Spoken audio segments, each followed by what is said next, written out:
इस वीडियो को देखने के बाद आपकी फिजिकल एजुकेशन की तगड़ी प्रिपरेशन हो जाएगी। बस अपना हेडफोन लगाए। हेलो, अरे जकी भाई, आप पी के वीडियो सबसे शुरू में क्यों डाल देते हो?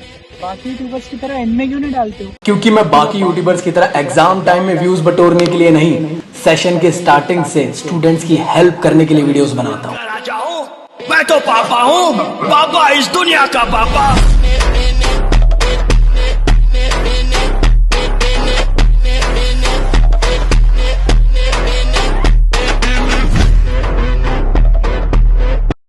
तो hello everyone, welcome to my channel. तो कैसे सभी लोग? तो आई होप सभी लोग बढ़िया होंगे, घर बैठे मस्त वे में आप लोग अपनी प्रिपरेशन कर रहे होंगे। तो आज के इस वीडियो लेक्चर में आप सभी लोग का बहुत बहुत स्वागत है। जो कोई मेरे बारे में नहीं जानता, मेरा नाम जकी है, मैं एक फिजिक्स एजुकेटर हूं, बट आप लोग को प्यार से फिजिकल एजुकेशन भी पढ़ाता हूं। अगर आप मेरे साथ फिजिक्स पढ़ना चाहते हो डेडिकेटली, तो मेरे फिजिक्स के चैनल को ज्वाइन कर सकते हो। क्लास 12 के लिए पार्टी सीरीज वहां पे चल रही है, जहां पे आप लोग क्लास 12 के वन शॉट्स को कवर अप कर पाओगे मेरे साथ फिजिक्स। इस पूरे के पूरे वीडियो को देखने के बाद बस प्रैक्टिस कर लेना प्रीवियस ईयर के क्वेश्चंस। अब आप कहोगे कि कौन से previous year question bank purchase करें, तो मैं आपको रिकमेंड करना चाहता हूं ऐसे टाइप का क्वेश्चन बैंक जिसमें आप लोग एक ही बुक लोगे और सारे सब्जेक्ट कवर अप हो जाए। भले आप किसी भी ब्रांच से हो, चाहे आप पीसीएम से हो, पीसीबी से हो, कॉमर्स से हो, आर्ट्स से, जिसके अंदर आप लोग को फिजिकल एजुकेशन में इंक्लूड मिलेगा। ये रहने वाला है ओसवाल गुरुकुल का 10 year CBSE latest solve paper, जो सारी स्ट्रीम्स के लिए अवेलेबल है। एक ही बुक के अंदर आपके पांचों सब्जेक्ट कवर अप हो रहे हैं, इंक्लूडिंग फिजिकल एजुकेशन। तो बहुत तगड़ी बुक है, सारी स्ट्रीम्स के लिए अवेलेबल है, चाहे आप कॉमर्स से हो, आर्ट्स से हो या साइंस बैकग्राउंड से क्यों ना। तो लिंक डिस्क्रिप्शन में गिवन है, बहुत तगड़ी बुक है, सारे आंसर्स गिवन है और बोर्ड्स 2024 के लिए बनाई गई है। तो ये बुक अवेलेबल है आप लोग के लिए अमेजॉन में ग्रेट डील के साथ। तो डिस्क्रिप्शन में लिंक गिवन है, वहां से जाइए और इस बुक को लीजिए और अपनी प्रिपरेशन में उसको साथ ही बनाए। तो चलिए स्टार्ट करते हैं हमारी यूनिट नंबर 4 को, जो रहने वाली फिजिकल एजुकेशन की, और इसका नाम है physical education and sports for CWSN. याद रखना, ये स्पेसिफिक चैप्टर है सीडब्ल्यूएसएन के लिए। मतलब क्या? Children with special need. मतलब क्या? ऐसे बच्चे जो दिव्यांग। क्लियर दोस्त? तो यार ये पूरे चैप्टर को मद्देनजर रखते हुए हम लोग किसी भी टाइप का मीम इस वीडियो में यूज नहीं करेंगे, सो दैट हम इनको डिसरिस्पेक्ट नहीं करना चाहते हैं। सो वीडियो में आगे बढ़ने से पहले अगर आप लोग मेरे साथ फिजिक्स पढ़ना चाहते हैं, तो क्लास 12 की पार्टी सीरीज मैंने आप लोग के लिए लेकर आ चुका हूं। क्लास 12 के लिए फिजिकल एजुकेशन के साथ साथ फिजिक्स भी मैं कवर अप करा रहा हूं मेरे नए चैनल के अंदर। इसको ज्वाइन कर लेना, लिंक डिस्क्रिप्शन में गिवन है। इसी के साथ साथ आप मुझे इंस्टा में फॉलो अप कर सकते हो, सो दैट हमारा दिल से रिश्ता हमेशा ज्वाइन रहे। साथ ही साथ आप लोग टेलीग्राम में मुझे फॉलो अप कर सकते हो, सो दैट सारी क्लास की अपडेट मिलती रहेगी। अनअकैडमी में मेरे साथ ज्वाइन कर सकते हो, जहां पे क्लास 12 के अंदर आप लोग को फिजिक्स और फिजिकल एजुकेशन पढ़ाता हूं। इसी के साथ साथ आप में से काफी सारे लोग कंफ्यूज थे कौन सी टेक्स्ट बुक हमें परचेज करनी चाहिए भैया, तो मैं आपको बताना चाहता हूं 23-24 के लिए आप लोग मेरी खुद की स्पेशल बुक परचेज कर सकते हो, जो फिजिकल एजुकेशन क्लास 12 के लिए रहने वाली है। और इसको मैंने खुद ने डिजाइन किया पूरी तरीके से। तो आप इसको ऑर्डर कर सकते हो ई बुक फॉर्मेट में, गूगल प्ले और किंडल के अंदर। मैं आपको रिकमेंड करूंगा कि गूगल प्ले बुक से परचेज करना, अच्छी डील मिलेगी। और साथ ही साथ पेपर बैक या फिर आप लोग प्रिंटेड फॉर्मेट अगर आप चाहते हो, तो आप लोग यार अमेजॉन फ्लिपकार्ट से अवेल कर सकते हो। लेकिन अगर स्पेशल डिस्काउंट चाहिए तो आप लोग ब्लू रोज की वेबसाइट से जरूर परचेज करें, सभी की लिंक डिस्क्रिप्शन में गिवन है। इसके अलावा आप लोग मेरे नोट्स डाउनलोड कर सकते हो मेरी वेबसाइट से। तो चलिए देखते हैं इस चैप्टर में हम लोग क्या क्या पढ़ने वाले हैं। तो याद रखिएगा, ये सारा टॉपिक हम लोग कवर अप करने वाले हैं न्यू सिलेबस के अकॉर्डिंग 23-24 के लिए। लेकिन एक चीज याद रखना, अगर आप पुराने सिलेबस का वीडियो देख रहे हो, तो उसमें आप लोग को इस वीडियो में जमीन आसमान का फर्क दिखेगा, क्योंकि दो नए टॉपिक एड ऑन हुए हैं। तो चलिए चैप्टर की शुरुआत करते हैं। तो जैसे कि आप सभी लोग जानते हैं, पूरा का पूरा चैप्टर किसके लिए? डिसेबल लोगों के लिए या डिफरेंशियली एबल्ड पर्सन लोगों के लिए। मैं कह सकता हूँ सिंपल लैंग्वेज में दिव्यांग लोगों के लिए। तो पहले के टाइम पे होता ये था कि हम लोग इन लोगों के लिए वर्डिंग यूज करते थे डिसेबल या हैंडीकैप। लेकिन ये जो दो वर्डिंग है, कहीं ना कहीं ये डिस्क्रिमिनेट करती है उन लोगों को सोसाइटी की नजर में। इस वजह से 1980s में इन वर्डिंग को हम लोगों ने यूज करना बंद कर दिया और उसकी जगह अब हम यूज कर रहे हैं डिफरेंशियली एबल्ड। तो याद रखना, पूरा का पूरा चैप्टर डिफरेंशियली एबल्ड लोगों के लिए, मतलब दिव्यांग लोग। अब याद रखो, इस पूरे चैप्टर के अंदर आपको दो वर्डिंग देखने को मिलेगी, डिसेबिलिटी या डिसऑर्डर। अब ये डिसेबिलिटी डिसऑर्डर क्या होता है? तो याद रखना, डिसेबिलिटी मतलब कि आपकी बॉडी के अंदर लिमिटेशंस लग जाना। मान लो आपके पैर काम करना बंद कर दिए, तो आप चल नहीं पा रहे हो, मूव नहीं कर पा रहे हो, तो बॉडी में फंक्शनिंग में लिमिटेशंस हो गए ना। इसी के साथ साथ डिसऑर्डर क्या होता है? तो याद रखना, डिसऑर्डर का मतलब डिसेबिलिटी का एक टाइप होता है, जो कि मेंटल डिसेबिलिटी के नाम से जाना जाता है। तो इसे डिसेबिलिटी से अलग कर दिया गया है और डिसऑर्डर के नाम से आप जानते हैं स्पेसिफिकली मेंटल डिसेबिलिटी वाले लोगों के लिए। तो याद रखना एक और चीज, की डिसेबिलिटी अगर किसी को हो जाए तो वो परमानेंट रहती है, और अगर किसी को डिसऑर्डर हो जाता है तो वो टेम्पररी फॉर्म का रहता है, ये ठीक भी हो सकता है। तो अगला टॉपिक है आप लोग का एडेप्टिव स्पोर्ट्स या डिसेबिलिटी स्पोर्ट्स। पहले के टाइम पे हम लोग इसको डिसेबिलिटी स्पोर्ट्स के नाम से जानते थे, आज के टाइम पे इसको एडेप्टिव स्पोर्ट्स के नाम से जानते हैं। याद रखना, अब ये एडेप्टिव स्पोर्ट्स क्या है? देखो, हम सभी नॉर्मल लोगों के लिए स्पोर्ट्स एक्टिविटी यार हर तरफ ऑर्गेनाइज होता रहता है। लेकिन हमारी सोसाइटी में कुछ ऐसे भी लोग हैं जो डिफरेंशियली एबल्ड है, ऐसे लोग हैं जो दिव्यांग है। उन लोगों के लिए क्या वो लोग पार्टिसिपेट नहीं कर सकते स्पोर्ट्स एक्टिविटी में? तो उनके लिए स्पेसिफिकली उन लोग को स्पोर्ट्स एक्टिविटी की तरफ हम लोग को बढ़ाने के लिए, सोसाइटी में उनको इक्वल राइट प्रोवाइड करने के लिए, स्पोर्ट्स के लिए हम लोगों ने एडेप्टिव स्पोर्ट्स यहाँ पे इंट्रोड्यूस करा है। एडेप्टिव स्पोर्ट्स एक्टिविटी उन सभी डिसेबल लोगों के लिए होती है जो लोग चाहते हैं कि स्पोर्ट्स एक्टिविटी में वो लोग भी पार्टिसिपेट कर सके। तो डिफरेंट डिफरेंट टाइप के डिसेबल स्पोर्ट्स एक्टिविटीज आप लोग को देखने को मिलती है सोसाइटी के अंदर, लाइक ब्लाइंड क्रिकेट हो गया, व्हील चेयर क्रिकेट हो गया, डेफ लोगों के लिए रेसिंग हो गई। तो ऐसे डिफरेंट डिफरेंट फॉर्म के आप लोग को स्पोर्ट्स एक्टिविटी देखने को मिलती है डिफरेंशियली एबल्ड लोगों के लिए। तो मेन पर्पस क्या था इसका? मेन पर्पस ये था कि यार दुनिया के अंदर जितने भी डिसेबल लोग हैं वो ये ना सोचे कि उनकी जिंदगी वहीं खत्म हो चुकी है। ऐसा नहीं है, अगर उनके अंदर हुनर है तो वो स्पोर्ट्स में आके अपना परफॉर्मेंस दिखा सकते हैं, अपना भी नाम ऊंचा कर सकते हैं और अपनी कंट्री के नाम को भी आगे बढ़ा सकते हैं। तो जैसे मैंने आप लोगों को कहा कि डिफरेंशियली एबल्ड लोगों के लिए डिफरेंट डिफरेंट टाइप की स्पोर्ट्स एक्टिविटी ऑर्गेनाइज होती है वर्ल्ड वाइड। तो ऐसी एक होता है जिसका नाम है स्पेशल ओलंपिक। अभी ये स्पेशल ओलंपिक क्या है आइए जानते हैं। स्पेशल ओलंपिक नाम से समझ में आ रहा है, स्पेशल टाइप का ओलंपिक। सिंपल ओलंपिक तो हम सब लोग के लिए हो गया, स्पेशल ओलंपिक हो गया दिव्यांग लोगों के लिए। तो इसको सबसे पहले स्टार्ट कराया गया था कैनेडी थ्रू 1968। पर्पस क्या था स्पेशल ओलंपिक को लेकर आने का? तो बेसिक सी बात है कि दिव्यांग लोग जितने भी दुनिया के अंदर है उन सब के पास भी राइट टू पार्टिसिपेट हो सके, कि वो स्पोर्ट्स के अंदर आके अपना हुनर दिखा सके और डिफरेंट डिफरेंट टाइप के स्पोर्ट्स में पार्टिसिपेट करके अपनी लाइफ को जॉयफुल बना सके। तो मेन पर्पस बेसिकली इसका ये था। और साथ में एक कंपटीशन हो जाएगा, तो यहाँ पे विनर्स भी निकल के आ जाएंगे, जैसे ओलंपिक के अंदर आते हैं और जो विनर्स निकल के आते हैं उनको मेडल शेडल दिया जाता है। तो बेसिक पर्पस इनका ये था कि दुनिया के अंदर जितने भी डिसेबल लोग हैं वो लोग ये ना सोचे कि उनकी जिंदगी खत्म हो चुकी है, वो लोग भी आगे पार्टिसिपेट करें और अपना हुनर दिखाए यहाँ पे। अब आप कहोगे कि क्या ये इक्वल अपॉर्चुनिटी प्रोवाइड करता है सभी के सभी डिसेबल लोगों का? हाँ जी, सभी लोग आगे यहाँ पे पार्टिसिपेट कर सकते हैं दुनिया के अंदर जितने भी डिसेबल लोग हैं। लेकिन इनिशियल लेवल पे ये सिर्फ यूएसए के अंदर स्टार्ट हुआ था, बाद में ये वर्ल्ड वाइड आपको देखने को मिल रहा। आज के टाइम पे स्पेशल ओलंपिक एक ब्रांच स्पेशल ओलंपिक भारत आप लोग को इंडिया में भी देखने को मिलती है। अब इसका हेडक्वार्टर कहाँ है? तो याद रखना है वॉशिंगटन डीसी में। इसका मोटो क्या होता है वो बहुत इंपॉर्टेंट है, रट के जाना पड़ेगा आपको। Let me win but if I can't win let me be the brave in this attempt. Governing body क्या है इसकी? Special Olympic international. ओलंपिक की क्या होती है गवर्निंग बॉडी? जरा कमेंट बॉक्स में बताना। इसी के साथ साथ अगला है कि स्पेशल ओलंपिक का भी एक लोगो होता है, जैसा ओलंपिक का लोगो होता है। यहाँ पे कुछ इस तरीके से आप लोगों को इसका लोगो देखने को मिलता है। इसमें आप देख रहे होंगे सब एक दूसरे का हाथ पकड़े हुए। इसका मतलब क्या है? इसका मतलब है कि joy and happiness to all the children of the world. अगला, जैसे आप लोग जानते होंगे कि ओलंपिक के अंदर भी फ्लेम होती है, यहाँ पे भी आपको एक फ्लेम देखने को मिलती है जिसका नाम है स्पेशल ओलंपिक फ्लेम, और इसे कहते हैं हम लोग फ्लेम ऑफ दी होप। इसके अंदर कौन कौन से स्पोर्ट्स होते हैं तो याद रखना है, जैसे ओलंपिक के अंदर डिफरेंट डिफरेंट टाइप के स्पोर्ट्स एक्टिविटी होती है, इसके अंदर भी आप लोग को डिफरेंट डिफरेंट टाइप की स्पोर्ट्स एक्टिविटी देखने को मिलेगी। बस एक चीज याद रखना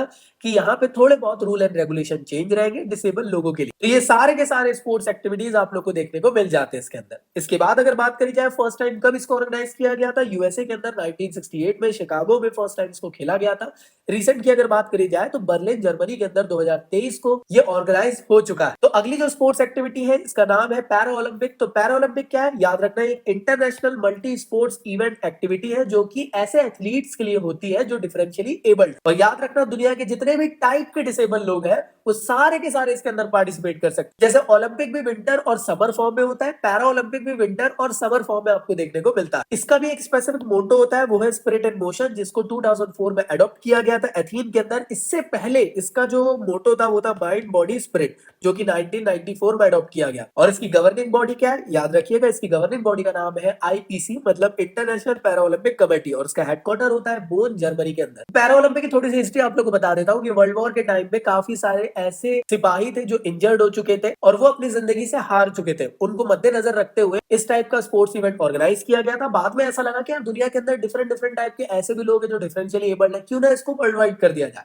तो बाद में ये वर्ल्ड वाइड हो गया। कोई आपसे हिस्ट्री नहीं पूछेगा, टेंशन ना लो। अगली चीज होती है पैरा ओलंपिक का लोगो कैसा होता है। तो पैरा ओलंपिक का लोगो कुछ इस फॉर्म का होता है जिसमें 3 एजिटोस आप लोग को एनसर्कल्ड फॉर्म में देखने को मिलते हैं, रेड, ब्लू और ग्रीन कलर के। इसका मतलब क्या है? Bringing the athlete together from all the corner of the world to compete. तो याद रखना बहुत इंपॉर्टेंट है। इसके बाद अगर मैं बात करता हूँ कौन कौन सी कैटेगरी इसके अंदर पार्टिसिपेट कर सकती है, तो मैंने कहा था ना स्टार्टिंग में, वो सारे के सारे पार्टिसिपेट कर सकते हैं। तो पैरा ओलंपिक के अंदर ऐसे एथलीट्स के लिए लगभग 6 तरीके की डिसेबिलिटी ग्रुप्स बना दिए गए। तो इसमें सबसे पहला आता है सेरेब्रल पैल्सी। ये एक ऐसे टाइप का ग्रुप है जिसमें कि मान लो कोई डिसेबल पर्सन जो है अपने बॉडी का बैलेंस अच्छे से नहीं बना पाता है, बॉडी के पोस्चर को मेंटेन नहीं कर पाता है, अच्छे से मूव नहीं कर पाता है, तो ये एक ऐसे टाइप की कैटेगरी है। दूसरा होता है एम्प्यूटी। ये एक ऐसे टाइप की कैटेगरी है जिसमें कि किसी भी बॉडी पार्ट को मान लो अलग कर दिया गया हो, मतलब हाथ किसी का कट के अलग हो गया हो या लेग्स अलग हो गए, तो ऐसे टाइप के जो लोग हैं वो इस कैटेगरी के अंदर आते हैं। अगला होता है विजुअल इम्पेयरमेंट, मतलब जिसको दिखाई नहीं दे पाता है अच्छे से, विजुअल उनके कोई प्रॉब्लम्स वगैरह हो। नेक्स्ट होता है इंटेलेक्चुअल डिसेबिलिटी, जिनके इंटेलेक्चुअल फंक्शनिंग्स में किसी भी टाइप का प्रॉब्लम्स आ रहा हो, लाइक लर्निंग हो गया, प्रॉब्लम सॉल्विंग हो गया, जजमेंट टाइप की चीजें, तो ऐसे टाइप के आप लोग को लोग इसके अंदर देखने को मिलेंगे। अगले होते हैं स्पाइनल कॉर्ड इंजरी वाले, मतलब जिनकी स्पाइनल कॉर्ड में इश्यूज आ गया हो और वो व्हील चेयर्स में आ गए हो। और इसके बाद होता है लेस एस्ट्रोस। इसका मतलब होता है ऐसे टाइप के डिसेबल लोग जो किसी और कैटेगरी के अंदर नहीं फिट हो रहे हैं तो वो इस कैटेगरी के अंदर फिट हो जाए। तो ये 6 कैटेगरी है, इसके थ्रू दुनिया के जितने भी टाइप के डिसेबल लोग हैं सारे पार्टिसिपेट कर सकते हैं इस एक्टिविटी के अंदर। तो कौन कौन से अवार्ड दिए जाते हैं, जैसे ओलंपिक के अंदर देते हैं यार गोल्ड, ब्रॉन्ज और सिल्वर, सेम वैसे दिए जाते हैं। कौन कौन सी स्पोर्ट्स एक्टिविटी देखने को मिलती है दुनिया के अंदर, जितनी भी ओलंपिक के अंदर स्पोर्ट्स एक्टिविटी होती है उसका बस कस्टमाइज फॉर्म डिसेबल लोगों के लिए यहाँ पे बनाकर दे दिया जाता है। बाकी सारे एक्टिविटीज आप लोग को देखने को मिलते हैं, चाहे टेबल टेनिस हो, टाइकोंडो हो, पावर लिफ्टिंग हो, जूडो हो, शूटिंग हो। इसके बाद ये सबसे पहली बार कहा हुआ था तो रोम इटली के अंदर ये सबसे पहले देखने को मिला था समर फॉर्म के अंदर 1960 में। और रिसेंट की अगर बात करी जाए तो 2022 के अंदर ये चाइना के अंदर बीजिंग में आपको देखने को मिला था। लेकिन लेटेस्ट न्यूज के अकॉर्डिंग अगर मैं बताऊं तो 2023 के अंदर ये आप लोग को देखने को मिलने वाला है पेरिस के अंदर। तो आप लोग लेटेस्ट डेटा को अडॉप्ट कर लेना। अगला होता है डेफ ओलंपिक। तो डेफ ओलंपिक क्या है, सुनने में ही आ रहा है ऐसे लोग जिनको सुनाई नहीं देता है, सिर्फ उनके लिए स्पेशल टाइप का ये हम लोगों ने स्पोर्ट्स एक्टिविटी बना दी है, क्योंकि इन लोग के लिए जो रूल एंड रेगुलेशन है पूरी तरीके से अलग रहने वाला है। तो डेफ ओलंपिक एक काफी बड़ा इंटरनेशनल ओलंपिक इवेंट है जो सिर्फ और सिर्फ डेफ लोगों के लिए होता है। जैसे पैरा ओलंपिक के अंदर डिफरेंट डिफरेंट टाइप के रेंज ऑफ डिसेबिलिटी वाले लोग आके पार्टिसिपेट कर सकते हैं, इसमें सिर्फ डेफ लोग ही पार्टिसिपेट करेंगे। मान लो जैसे गन का यूज होता है डिस्कियाओं की लेट सेट गो करके, ठीक है ना, तो उसकी जगह यहाँ पे लाइट का यूज होता है, सो दैट जो डेफ लोग हैं जिनको सुनाई नहीं देता उनके काम आ सके क्या, और उनको पता चल सके अच्छा अब दौड़ना है।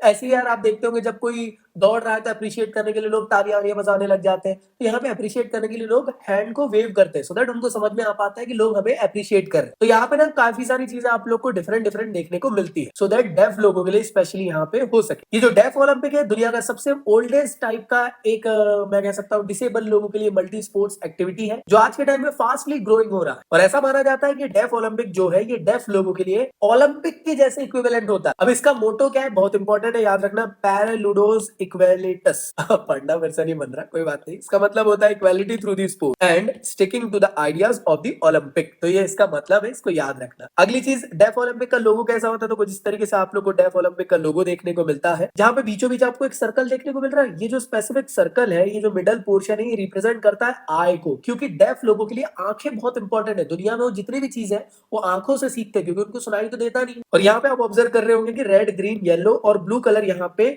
लोगों में यूज हो रहा है, जो कि डिफरेंट डिफरेंट कॉन्टिनेंट्स को एक किस्म से बताते हैं। कॉन्टिनेंट मतलब एकदम स्पेसिफिक कॉन्टिनेंट नहीं, देख लो यहाँ पे अच्छे से, Europe, Asia Pacific, pan America और अफ्रीका को रिप्रेजेंट कर। तो आप देख रहे होंगे ये सारे के सारे कलर एक दूसरे से टाइटली बाउंडेड है। इसका मतलब क्या, इसका मतलब होता है it is tied together the strong element sign languages, deaf and international culture, unity and continuity. तो मेरे ख्याल से आप लोग को ये चीज समझ में आ चुकी होगी। अब डेफ ओलंपिक का मेन पर्पस क्या था, क्यों उसको स्टार्ट किया गया? बेसिकली इसलिए स्टार्ट किया गया कि दुनिया के अंदर जितने भी यार ऐसे लोग हैं जिनको सुनाई नहीं दे पाता, वो लोग भी यार, उनके पास भी इक्वल राइट होगी, वो लोग पार्टिसिपेट कर सके। क्योंकि होता ये था कि अगर हम लोग दूसरी कैटेगरी के साथ इनको अगर इन्वॉल्व करते थे तो बहुत सारी प्रॉब्लम्स आ जाती थी, क्योंकि दुनिया में डेफ वाली प्रॉब्लम एकदम हटके ही है। इस वजह से इनके लिए स्पेशल टाइप का ओलंपिक स्टार्ट किया गया। इसके अंदर कुछ स्पेशल क्राइटेरिया है, सो दैट वही लोग पार्टिसिपेट कर सकते हैं। 55 डेसिबल तक का आप लोग को हियरिंग लॉस है, तो वो लोग आके पार्टिसिपेट कर सकते हैं। और आप लोग को पता होगा ना शायद तक कि जिनको सुनाई नहीं देता वो लोग कुछ कॉलर में इस तरीके से एक डिवाइस यूज कर सकते हैं, सो दैट उनको चीजें अच्छे से सुनाई दे सके। तो ऐसे डिवाइसेस यहाँ पे यूज करना इलीगल है। इसी के साथ साथ जैसे ओलंपिक समर फॉर्म और विंटर फॉर्म में होता है, ये भी आप लोग को समर और विंटर फॉर्म में देखने को मिलता है। दुनिया के सारे स्पोर्ट्स एक्टिविटी जैसे होते हैं, इन लोग के लिए कस्टमाइजेबल फॉर्म में आप लोग के लिए लेकर आए जाते। तो अगर मैं बात करूं सबसे पहली बार कब स्टार्ट किया गया तो याद रखना 1924 के अंदर पेरिस में इसको स्टार्ट किया गया था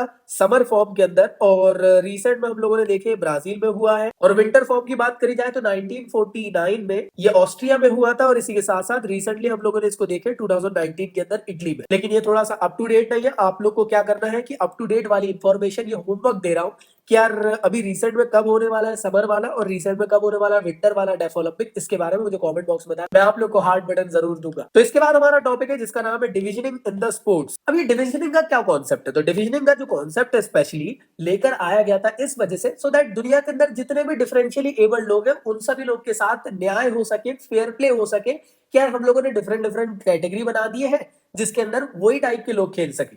अब मान लो कोई व्हील चेयर वाला है और मान लो किसी का हाथ कटा हुआ है और पैर उसके हैं, आप उनके साथ रेसिंग कराओगे तो सीधी सिंपल बात है जिसके पास पैर है वो जीत जाएगा ना। इस वजह से इसको लेकर आ गया सो दैट सभी लोगों को यहाँ पे इक्वल अपॉर्चुनिटी मिल पाए और लोग एक दूसरे के साथ उन कैटेगरी में खेल सके जो उनके टाइप के लोग आपको देखने को मिले, जिससे कि इक्वालिटी यहाँ पे डिसेबल लोगों के लिए देखने को मिल सकती है स्पोर्ट्स एक्टिविटी में। और इसी के साथ साथ इसका एक और मेन पर्पस ये भी है कि यार ऐसे टाइप के लोग एक दूसरे के साथ पार्टिसिपेट कर सके और खेल सके जो सेम एज ग्रुप के हो, सेम जेंडर के हो या सेम वेट कैटेगरी के हो। अभी जो क्लासिफिकेशन है आप लोग को पैरा ओलंपिक में भी देखने को मिलता है और साथ ही साथ आप लोगों को स्पेशल ओलंपिक के अंदर भी देखने को मिलता है। डेफ ओलंपिक में तो होगा नहीं क्योंकि उसमें तो सिर्फ डेफ लोग ही पार्टिसिपेट कर रहे थे। तो पैरा ओलंपिक के अंदर इसको ख्याल रखा है इंटरनेशनल पैरा ओलंपिक कमेटी ने कि ऐसे लोग ही एक दूसरे के साथ पार्टिसिपेट करके खेल सके जो सेम कैटेगरी के बिलोंग करते हो, सेम एज के हो, सेम जेंडर के हो, सेम वेट कैटेगरी के हो, सो दैट यहाँ पे इक्वालिटी हो सके स्पोर्ट्स। और ये जो क्लासिफिकेशन करना है, ये डिवीजन करना बहुत ज्यादा जरूरी होता है। अदरवाइज हम लोग यहाँ पे ये नहीं कह सकते कि यार सही तरीके का विनर कौन निकल के आए, ये हमें कभी पता ही नहीं चल पाया। अब इंटरनेशनल पैरा ओलंपिक कमेटी के थ्रू दो तरीके के यहाँ पे क्लासिफिकेशन बनाए गए सो दैट डिवीजन हो सके अच्छे से। तो सबसे पहला काम क्या रहता है कि क्या वो बंदा एलिजिबल है कि नहीं। फिर दूसरा हमें ध्यान देना रहता है कि कौन सी कैटेगरी के अंदर उसको हम लोग डाल सकते हैं। इसी के साथ साथ देखो पूरी की पूरी क्लासिफिकेशन प्रोसेस भी होती है पैरा ओलंपिक के अंदर। तो सबसे पहला स्टेप होता है जिसके अंदर हम देखते हैं कि मेडिकल असेसमेंट किया जाता है उस पर्सन का। दूसरा चेक किया जाता है उसका फंक्शनल असेसमेंट, वो भी दो पार्ट के अंदर। तो सबसे पहले हम ऑब्जर्व करेंगे स्पोर्ट्स की एक्टिविटीज के अंदर उनको ट्रेनिंग के टाइम पे और फिर कंपटीशन के टाइम पे। और इस पूरी की पूरी प्रोसेस के अंदर बहुत सारे लोग यहाँ पे इन्वॉल्व रहते हैं सो दैट इंडिविजुअल पर्सन को स्पेसिफिकली क्लासिफाइड किया जा सके डिफरेंट ग्राउंड पे। तो इस वजह से एक पूरी की पूरी टीम रहती है जिसमें आप लोग को medical classifier, individual classifier, technical classifier, chief classifier, head classification या पूरी क्लासिफिकेशन की पैनल आप लोग को देखने को मिलती है जो ऑब्जर्व करती है और उन पर्सन को उस कैटेगरी के अंदर डालती है। और कुछ भी नहीं है इसका मेन काम। कौन सी एलिजिबिलिटी क्राइटेरिया भाई, तो याद रखिएगा इम्पेयर्ड मसल पावर वाले लोग पार्टिसिपेट कर सकते हैं, impaired passive range of movement वाले लोग यहाँ पार्टिसिपेट कर सकते हैं, किसी को लॉस ऑफ लिम्ब हो चुका है या लिम्ब डेफिशिएंसी है उनको यहाँ पे पार्टिसिपेट करने का मौका मिलने वाला है, लेग लेंथ में डिफरेंसेस है, पैर छोटे बड़े हो गए उस वजह से, मान लो किसी को शॉर्ट स्टैचर वाला इश्यू है, मतलब ये कि पैर छोटे रह गए कुछ इस तरीके से जो फोटो में आपको देखने को मिल रहा है, या फिर हाइपरटोनिया का प्रॉब्लम हो, या फिर एटेक्सिया का, या फिर एथेटोसिस का प्रॉब्लम, इसका मतलब कि मूवमेंट डिसफंक्शन हो गया हो। तो ऐसे टाइप की हम लोग को एलिजिबिलिटी इंपेयरमेंट यहाँ पे देखने को मिलती है। अगला होता है क्लासिफिकेशन इन स्पेशल ओलंपिक, मतलब किस तरीके से इसके अंदर डिवीजन होता है। तो बेसिक सी बात है स्पेशल ओलंपिक में भी इस चीज का ख्याल रखा जाता है कि डिवीजन सही तरीके से हो सके क्योंकि ये फंडामेंटल रूल है स्पेशल ओलंपिक का। हम लोग अलग अलग टाइप के डिसेबल पर्सन को एक दूसरे के साथ पार्टिसिपेट करके नहीं खिला सकते। सेम इसका भी आप लोग को वही चीजें देखने को मिलेगा कि फेयर प्ले हो सके, सबको इक्वल यहाँ पे अपॉर्चुनिटी मिल सके। और यहाँ पे स्पेशली यार ना सारे टाइप के एबिलिटी लेवल्स आप लोग को देखने को मिलती है, जो एथलीट है वो रिकॉग्नाइज हो सके उसकी परफॉर्मेंस के अकॉर्डिंग। और वही चीजें आप लोग को लिखी हुई है मिली जुली, और कुछ भी नहीं है, ज्यादा कंफ्यूज ना हो, अपनी लैंग्वेज के अकॉर्डिंग भी लिख लोगे कोई दिक्कत नहीं। इसका प्रोसेस क्या होता है डिविजनिंग का, तो याद रखना एज के अकॉर्डिंग यहाँ पे मेनली क्लासिफाइड किया जाता है कि कौन कौन सी एज ग्रुप्स है, या फिर जेंडर के अकॉर्डिंग आप लोग को देखा जाएगा कि कौन कौन सी जेंडर है, और मेन चीज उनकी एबिलिटीज के अकॉर्डिंग, उनकी स्किल लेवल के अकॉर्डिंग उनको देखा जाएगा कि किस तरीके से उनको क्लासिफाई किया जा सके। अब नेक्स्ट टॉपिक है इंक्लूजन इन स्पोर्ट्स। अब आप बोलोगे इंक्लूजन की क्या जरूरत पड़ी है स्पोर्ट्स एक्टिविटी के अंदर, तो इंक्लूजन का मतलब स्पेसिफिकली ये होता है स्पोर्ट्स के अंदर कि जितने भी ऐसे स्टूडेंट है जो डिसेबल है उन सबके पास भी राइट टू पार्टिसिपेशन है कि वो स्पोर्ट्स में आके पार्टिसिपेट कर सकते हैं और अच्छे से खेल कूद सकते हैं। बेसिक सा मतलब ये हुआ कि यार नॉर्मल पर्सन के जैसे उन लोग को भी इक्वल अपॉर्चुनिटी मिल सके स्पोर्ट्स एक्टिविटी में पार्टिसिपेशन का। तो मेन पर्पस स्पेसिफिकली इंक्लूजन का यही देखने को मिलता है। तो इंक्लूजन बेसिकली एक टाइप की फिलोसफी है सो दैट सोसाइटी के अंदर हम लोग एक किस्म से लोगों को अवेयर कर सके कि यार भाई यार इन लोग के पास भी राइट है, ये लोग भी पार्टिसिपेट कर सकते हैं, खेल कूद सकते हैं। तो बेसिकली इंक्लूजन हमें ये बताता है कि यार हमें ना जितने भी डिसेबल लोग हैं उनके लिए एक अलग स्कूल नहीं बनाना, हमें उन्हें नॉर्मल लोग के साथ ही पढ़ाना है, हमें स्पोर्ट्स एक्टिविटी सिखाना है सो दैट वो लोग भी एक साथ जुटकर एक साथ मिलकर खेल कूद सके और उनके अंदर कभी ये भावना ना आए कि यार दुनिया हमें एक अलग नजर से देखती है। अब आप कहोगे कि यार इंक्लूजन की जरूरत क्या पड़ी, क्यों हम लोग डिसेबल लोगों को खिला कूद रहे हैं हमारे साथ मिलकर, सो दैट यार वो लोग भी हमारे साथ सोशली इंटरेक्ट हो पाए, अपने अंदर सेल्फ एस्टीम डेवलप कर सके, कॉन्फिडेंस लेवल अपने अंदर डेवलप कर सके। साथ ही साथ अगर वो खेलेंगे कूदेंगे तो उनके अंदर मोटर स्किल डेवलपमेंट होगी, इसी के साथ साथ उनका कॉन्फिडेंस लेवल बूस्ट होगा। वही मैंने बता चुका हूँ आप लोग को पहले भी, वही बात है नॉर्मल लोगों के साथ डिफरेंशियली एबल जब मिलेंगे तो उनके साथ उनकी दोस्ती यारी बढ़ेगी। ये स्पेसिफिकली इसके नीड होते हैं। अब अगला टॉपिक है इंप्लीमेंटेशन ऑफ इंक्लूसिव एजुकेशन। अब इसमें सबसे पहले टीचर्स को सबसे ज्यादा ख्याल रखना पड़ेगा कि ये राइट टू एजुकेशन प्रोवाइड कर सके इंक्लूजन के थ्रू। इसको इंप्लीमेंट करने के लिए हमको टीचर्स को भी स्पेशली नॉलेज और स्पेशल टाइप की ट्रेनिंग प्रोवाइड करना पड़ेगा सो दैट वो सही तरीके से इंक्लूसिव एजुकेशन को इंप्लीमेंट कर सके। इसके अलावा हमें यार डिसेबल लोगों को सिंपैथी नहीं देना है, इक्वल ट्रीटमेंट प्रोवाइड करना है, और जो भी रिसोर्सेस हमें यहाँ पे लग रहे हैं इम्प्लीमेंटेशन के लिए, वो सभी चीजों को हमको पहले से अवेल करके रखना जरूरी है। और साथ ही साथ अगर पेरेंट्स का इन्वॉल्वमेंट लग रहा है तो उनको भी इन्वॉल्व कराना जरूरी है, सो दैट ये इंक्लूसिव एजुकेशन सही तरीके से इंप्लीमेंट हो सके। और इंक्लूसिव एजुकेशन को हमेशा हमें फ्लेक्सिबल रखना है, ऐसा नहीं कि यार एकदम रिजिड रख दी कि नहीं ऐसा करना तो ऐसा नहीं भाई, डिसेबल लोग भी है उसके अंदर, उनके अकॉर्डिंग आपको फ्लेक्सिबिलिटी रखनी पड़ेगी। साथ ही साथ स्कूल को भी मॉनिटर करते रहना पड़ेगा कि सही तरीके से पार्टिसिपेशन यहाँ पे सभी स्टूडेंट कर रहे हैं, और प्रॉपर सपोर्ट यहाँ पे स्टूडेंट को प्रोवाइड करना बहुत ज्यादा जरूरी है अगर आपको सही तरीके से इंक्लूसिव एजुकेशन को प्रोवाइड करना है। क्योंकि इंक्लूसिव ये कह रहा है कि यार आपको डिसेबल लोग को अलग नहीं करना, उनके साथ मिलकर आप लोग को नॉर्मल लोगों को साथ में रखना है और वो लोग चीजों को साथ में सीख सके। तो ये थोड़ा सा कॉम्प्लिकेटेड हो जाता है, लेकिन हमें इस बैरियर को तोड़कर आगे बढ़ना जरूरी है। इसके बाद आपका अगला टॉपिक होता है strategy to make the physical activity accessible for CWS। मतलब कि कौन कौन सी स्ट्रेटेजीज आप लोग बना सकते हो so that physical activities accessible हो सके CWSN के लोगों के लिए। सबसे पहली चीज, मेडिकल चेकअप कराना उनका बहुत ज्यादा जरूरी है, क्योंकि पहले जान तो लो कि उनको किस टाइप की प्रॉब्लम्स है, क्या है, किस तरीके की इश्यूज है, और उसके अकॉर्डिंग आप लोग फिर फिजिकल एक्टिविटीज उनको एसेसिबल कर सको। अगली चीज, अगर किसी भी टाइप की कोई टेक्नोलॉजी की जरूरत पड़ रही है, कोई स्पेशल इक्विपमेंट की जरूरत पड़ रही है, सो दैट CWSN के लोग फिजिकल एक्टिविटीज में पार्टिसिपेट इजीली कर सके, तो उन सभी चीजों को हम लोग को लेकर आना जरूरी है। इसके अलावा हमको स्पेसिफिक एनवायरनमेंट बनाना भी जरूरी होता है। मान लो यार कोई डिसेबल पर्सन है, अगर उसके घर वाले उसको सपोर्ट नहीं कर रहे हैं, सोसाइटी सपोर्ट नहीं कर रही है, तो फिर दिक्कत है ना। अगर सोसाइटी फुल यहाँ पे सपोर्ट करेगी, पेरेंट्स सपोर्ट करेंगे, टीचर्स सपोर्ट करेंगे, तो जो डिसेबल पर्सन है वो कभी जिंदगी में नहीं सोचे कि लोगों ने मुझे एकदम दुनिया से हटकर अलग कर दिया, लोग मुझे दुनिया के साथ में चलने को कहे। तो बेशक यार जो डिसेबल पर्सन है वो दुनिया के साथ आगे बढ़ पाए, चाहे वो स्पोर्ट्स एक्टिविटी क्यों ना हो। इसी के अलावा जितने भी CWSN के लोगों को अगर आप फिजिकल एक्टिविटीज करवाना चाहते हैं तो इंटरेस्ट बेस्ड वाली एक्टिविटीज कराना, जिसमें उनको ज्यादा इंटरेस्ट आ सके, जो उनके लिए ज्यादा इंजॉयबल हो सके, ऐसी एक्टिविटीज करवाओगे तो डेफिनेटली वो लोग भी पार्टिसिपेट करेंगे। आप लोग को मॉडिफाई करना पड़ेगा रूल एंड रेगुलेशन डिसेबल लोगों के लिए, सो दैट उनको सही तरीके से सहूलियत हो सके। क्योंकि नॉर्मल यहाँ पे केस थोड़ी ना है, डिसेबल पर्सन है और एक नॉर्मल पर्सन में जमीन आसमान का फर्क होता है। तो जो ट्रेनर रहेगा उनको इस चीज का ख्याल रखना जरूरी है। इसके अलावा मान लो कोई ट्रेनर है, उसके पास प्रीवियस एक्सपीरियंस रहा है कि यार लास्ट टाइम भी उसने हैंडीकैप पर्सन को फिजिकल एक्टिविटीज में पार्टिसिपेट कराया था और नया केस आप लोग को देखने को मिला है, तो उसके एक्सपीरियंस को लेकर भी यहाँ पे चीजों को किया जा सकता है। इसके बाद अगला होता है topic advantage of physical activity for, मतलब वही बेसिक सी बात कि CWSN के लोगों को अगर आप फिजिकल एक्टिविटीज करवाते हैं तो उनको क्या बेनिफिट मिलते हैं। तो बेसिक सी बात है, उनका जो स्ट्रेस और डिप्रेशन है वो रिड्यूस होता है, क्योंकि अगर वो डिसेबल हो चुके हैं तो उनके दिमाग में कहीं ना कहीं रोज आता ही रहता है कि यार मेरे साथ ये प्रॉब्लम हुआ, अब क्या मैं कुछ जिंदगी में कर पाऊंगा कि नहीं। क्योंकि जो डिसेबल लोग हैं वही जानते हैं कि उनकी प्रॉब्लम क्या है और किस तरीके से वो जिंदगी बिता रहे। अगर स्पोर्ट्स एक्टिविटी में आएंगे तो टेंशन, स्ट्रेस इन सब से दूर हो जाएंगे, सोशली इंटरेक्शन बढ़ेगा, क्योंकि डिसेबल पर्सन दुनिया से हट के अलग रहने की कोशिश करते हैं, क्योंकि उन्हें ऐसा लगता है कि क्या पता लोग हमें कोई सिंपैथी की नजर से देखेंगे। तो अगर आप स्पोर्ट्स एक्टिविटी में उनको पार्टिसिपेट कराओगे तो लोगों के साथ इंटरेक्शन होगा, क्योंकि यार आप सभी लोग जानते हैं हम इंसान है, हम जितना ज्यादा एक दूसरे से बात करेंगे उतना ज्यादा हम खुश रहते हैं, हमारा माइंड फ्रेश रहता है। वो बोलते हैं ना कि चुगली करना भी कई बार इंपॉर्टेंट हो जाता है। ऐसी सेम टू सेम